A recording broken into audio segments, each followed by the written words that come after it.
Bonjour à tous. Dans cette nouvelle série de vidéos, nous allons entamer notre deuxième partie de cours en rapport avec la communication externe. Dans cette première capsule, nous allons traiter des objectifs de la communication externe.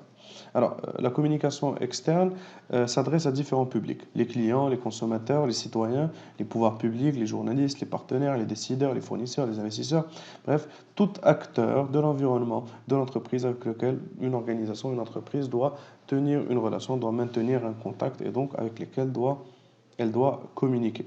Alors, quelle que soit la taille de l'entreprise, la communication externe joue un rôle extrêmement important. Quel que soit son secteur d'activité, elle est obligée de passer par la communication externe pour atteindre ses objectifs. Ces objectifs reposent essentiellement sur une communication visuelle, sur les relations publiques et sur l'organisation des événements. Nous allons le voir dans les prochaines vidéos. Alors, les objectifs de la communication externe sont de faire connaître la marque, de la faire aimer et de convertir les prospects en clients. Ça revient à dire aussi qu'elle cherche essentiellement à faire connaître une entreprise, des produits ou des services, à constituer une image forte qui va nous permettre de nous différencier auprès de notre clientèle ou de nos acheteurs potentiels. Alors, faire connaître votre marque, c'est la première étape du succès. Votre cible client doit savoir que vous existez, que vous êtes présent sur un marché. Vous devez alors les informer sur vos produits ou services en mettant en avant vos avantages concurrentiels, vos avantages comparatifs et en véhiculant vos valeurs et les valeurs de votre marque. Cette étape de communication est très importante car elle vous permet de délivrer ici la première impression de votre entreprise envers vos éventuels futurs clients. Votre mission principale est de rester dans les mémoires et de marquer la mémoire du consommateur, marquer son esprit pour vous différencier de la concurrence. Au-delà du fait de se faire connaître, il faut faire aimer votre marque afin d'adhérer à votre concept. Vos prospects doivent s'identifier dans les produits ou services que vous proposez. Aussi, il est intéressant de noter que d'année en année, le facteur confiance est omniprésent dans les comportements d'achat.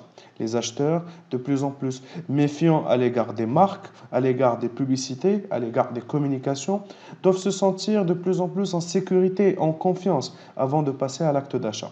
L'achat tend de plus en plus à devenir un geste d'adhésion envers un concept qu'un simple acte d'achat ou de consommation. Votre audience vous connaît, elle aime votre concept. Votre dernière mission est donc de les convaincre d'acheter vos produits, de consommer vos services ou vos prestations. Au travers de diverses campagnes et dans une stratégie d'inbound marketing, votre objectif est de susciter en eux l'envie et le besoin afin que de leur propre chef, ils décident de passer à l'acte en achetant chez vous.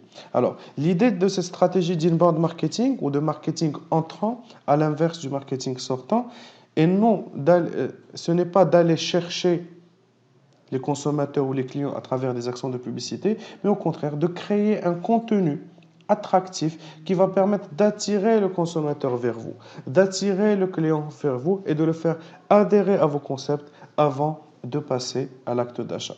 Pour résumer, il y a deux buts essentiels. Faire connaître l'entreprise, la personnaliser, créer, modifier, améliorer, défendre l'image de votre entreprise ou de votre produit et de faire agir, d'inciter à l'achat, de convaincre la cible et d'influencer son comportement.